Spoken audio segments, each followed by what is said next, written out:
अकोला जिल्ह्यातील स्वर्गीय मारुती सावजी प्राथमिक मराठी शाळेतील शिक्षकांनी संस्थाचालकाच्या मनमानी कारभाराविरोधात जिल्हाधिकाऱ्यासमोर आमरण उपोषण सुरू केले।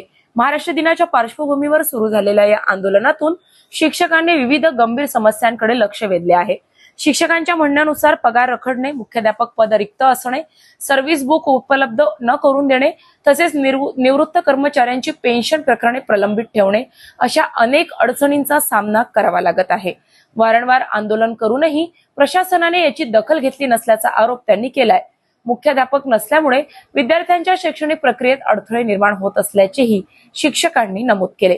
मागण्या मान्य होईपर्यंत आमरण उपोषण सुरूच ठेवण्याचा इशारा देत शासनाने तातडीने हस्तक्षेप करावा अशी मागणी आंदोलनकर्त्या शिक्षकांनी केली। अमित साहेबराव शिरसाट, स्वर्गीय मारुतीसा सावजी प्राथमिक मराठी शाळा, फळगेनगर, अकोला। आमच्या मागण्या अशा आहेत की आम्हाला संस्थाचालकांचा खूप त्रास आहे। दरवेळा आम्हाला आंदोलनं करावी लागतात, उपोषणं करावी लागतात, कोर्टात जावं लागतं। संस्थाचालक मनमानी कारभार करतात। याआधी संस्थाचालकावर एज्युकेशन ऑफिसर, डेप्युटी डायरेक्टर यांनी प्रशासक नेमाच्या कारवाई केलेली आहे, पण त्याच्यावर प्रशासक अजूनपर्यंत काही बसलेला नाही। दरवेळा आमचे पगार अडवतात, आमचे सर्व्हिस बुक घरी घेऊन जातात।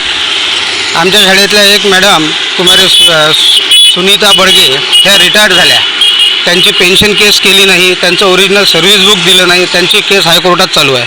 आणि 1 महिना झाले आमच्या शाळेवर सध्या मुख्याध्यापक नेमलेला नाही, त्यामुळे शाळेची सर्व ऑनलाईन कामं पेंडिंग आहेत, आमचा पगार पेंडिंग आहे। आणि त्याचबरोबर आज 1 मे, आज सगळा महाराष्ट्र दिन आहे। महाराष्ट्र दिनाच्या निमित्तानं सर्व शाळांमध्ये रिझल्ट वितरित केल्या जातात, परंतु आमची एकच अशी दुर्भाग्यशाली शाळा आहे की आज 1 मे असूनही आम्ही विद्यार्थ्यांना रिझल्ट देऊ शकलो नाही, कारण मुख्याध्यापकाची नेमणूक संस्थेने केलेली नाही।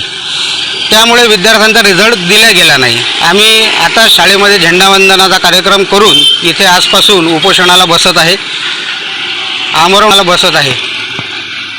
व जिल्हाधिकारी कार्यालयासमोर, शिक्षणाधिकारी कार्यालयाच्या जवळ आजपासून आमचं आमरण उपोषण सुरू आहे। जोपर्यंत आमच्या मागण्या पूर्ण होत नाहीत तोपर्यंत आम्ही आमचं उपोषण काही सोडणार नाही। दरवर्षी आम्हाला उपोषण केल्याशिवाय आमचा पगार होत नाही। याआधी आम्हाला 18 महिने आमचा पगार अडला होता, आम्हाला हायकोर्टात जावं लागलं। प्रत्येक शिक्षक हायकोर्टातून परत आलेला आहे। त्यामुळे शासनानं या मुद्द्याकडे गांभीर्याने लक्ष द्यावं आणि संस्थाचालकांवर गंभीर कारवाई करावी अशी आमची इच्छा आहे।